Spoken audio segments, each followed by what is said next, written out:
இன்றைய நிகழ்ச்சியிலே நட்சத்திர கோவில்களில் ஆயில்ய நட்சத்திரத்திற்கான கோவில்கள் தொடர்கின்றன. திருமயிலை என்று அழைக்கப்படும் மயிலாப்பூர் கபாலீஸ்வரர் கோவில் ஆயில்ய நட்சத்திரக்காரர்கள் வழிபட வேண்டிய ஒரு முக்கியமான ஸ்தலமாகும்.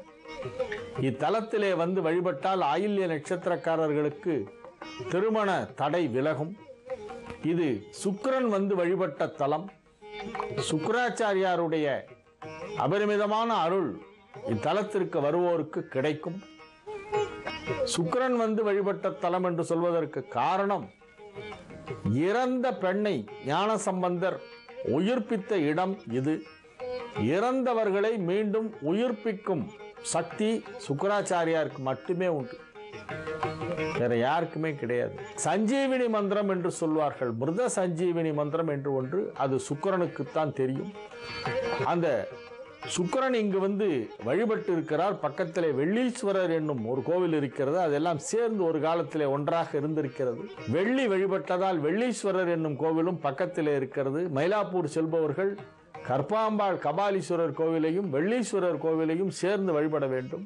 இத்தலத்திலே அங்கம்பூம்பாவை என்னும் இறந்து போன ஒரு பெண்ணின் அஸ்தியை வைத்துக் கொண்டு அந்த பெண்ணை மீண்டும் உயிர்ப்பித்த ஒரு அதிசயம் நிகழ்ந்தது. திருஞான சம்பந்தர் தலம் தலமாக சென்று பதிகம் பாடி கொண்டிருக்கும் பொழுது சிவநேசன் செட்டியார் என்பவர் அவரை திருமயிலைக்கு அழைத்து வருகிறார். அப்பொழுது அவருடைய வாழ்க்கையிலே நேர்ந்த ஒரு சோகத்தை மற்றவர்கள் சொல்லி ஞானசம்பந்த பெருமான் அறிகிறார். அந்த இறந்து போன பெண்ணின் எலும்புகளை வைத்துக்கொண்டு ஒரு அற்புத பதிகம் ஒன்றை அவர் பாடுகிறார். கார்த்திகை தீபம் ஏற்றும் அந்த விழாவை காணாமல் போனாயோ பூம்பாவாய், குடமுழுக்கு நடைபெறவிருக்கிறதே அதை காணாமல் போனாயோ என்று அவர் ஒவ்வொன்றாக சொல்லும் பொழுது அந்த பெண் உயிர் பெற்று மீண்டும் எழுந்து வருகிறாள். அத்தகைய ஒரு அதிசயம் நிகழ்ந்த ஒரு ஸ்தலம் திருஞான சம்பந்தரின் திருவடிகள் பட்ட ஸ்தலம் மயிலாப்பூர். இங்கே புன்னை மரம் தலவிருட்சமாக இருக்கிறது. ஆயில்ய நட்சத்திரத்திலே பிறந்தவர்கள் எங்கே தனக்கு திருமணமாகவில்லையே என்று கவலைப்பட வேண்டாம். கற்பகாம்பாளை வந்து சரண் புகுந்தால் நிச்சயமாக விரைவிலே திருமணம் நடைபெறும். திருமண தடை நீக்கும் திருத்தலங்களிலே திருமயிலையும் ஒன்று. இத்தலத்திலே பல சிறப்புகள் இருக்கின்றன. நர்தன கணபதியிலே ஆரம்பித்து நவகிரகம் வரையிலே அனைத்து சன்னதிகளுக்கும் ஒவ்வொரு கதை உண்டு. அற்புதமான ஒரு தலம். சிக்கலிலே எப்படி சிங்காரவேலனோ அதே போல இங்கும் சிங்காரவேலன். இந்த சிங்காரவேலனுக்கும் திருப்புகழ் பாடி இருக்கிறார் அருணகிரிநாதர்.